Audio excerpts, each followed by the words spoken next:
خولی نایبی تۆپی دەستی یانەکانی عێراق درێژەی هەیە و دوای 6 دۆڕاندن و 2 بردنەوەش لە قۆناغی دووەمی خولەکەدا یانی سلێمانی دەیەوێت 3 بردنەوە بەدەست بێنێت و بۆ یاریەکەشیان بەرامبەر یانی خالیدون دوایین مەشقەکانی خۆیان لە هۆڵی تایبەت بەیانەکە ئەنجامدا.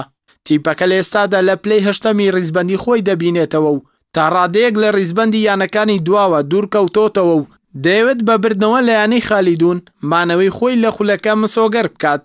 ڕاهێنەری تیپەکەش باز لە ئاستی یاریزانانی تیپەکەی دەکات و هەروەها باز لە ئاستی یاریزان لە لاوەکانی یانەکەی دەکات کە بوونەتە جێگەی ڕەزامەندی ڕاهێنەرانی هەڵبژاردەی عێراق. تیپەکەمان لە ئامادەباشیدایە بۆ ڕوبەڕووبوونەوەی یانەی خالیدون. ئەتوانم بڵێم ئاستی هەندێک لە یاریزانەکانم باش نییە بەهۆی ماندووبوون و پێکانیان، بۆیە پشت بە یاریزانە لاوەکان دەبەسم و ئاستیان زۆریش باشە و بوونەتە جێگەی ڕەزامەندی ڕاهێنەرانی هەڵبژاردەی عێراق.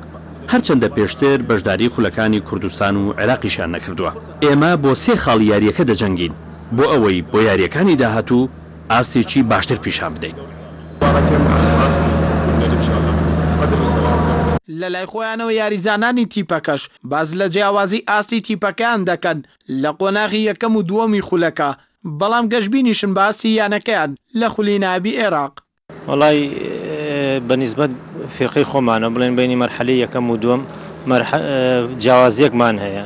مەرحەلەی یەکەم بە گەرموگوڕیەوە زۆر بە گەرموگوڕیەوە بەشداریمان کرد و مەشقوڕانەکانمان بە گەرموگوڕیەوە بەربەس. لە مەرحەلەی دووەمە ساربوونەیەکی پێوە دیار بوو.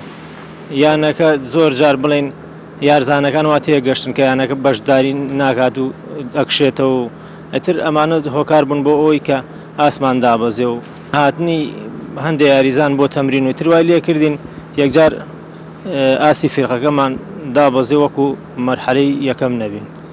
ئیشەڵڵا گەشتبینم ئەگەر یارزانەکان پەیوەست بن بە تەمرینە و ڕایەنەکانیان بە بەردەوامی بکەن ئیشەڵڵا ساڵێکی تر بتوانین ئاسی باشتر پێشکەشکەین و چەند مەرحەلەیەکیش بێنە پێشەوە. یانەی سلێمانی لە ئێستادا لە پلەی 8می خولەکە خۆی دەبینێتەوە و 3 یاری ماوە لە خولەکە کە پێویستی بە بردنەوەی هەر 3 یاریەکە هەیە بۆ ئەوەی بە تەواوی دوورکەوێتەوە لە دابەزینی بۆ ڕیزی یانە پلەیەکەکانی عێراق.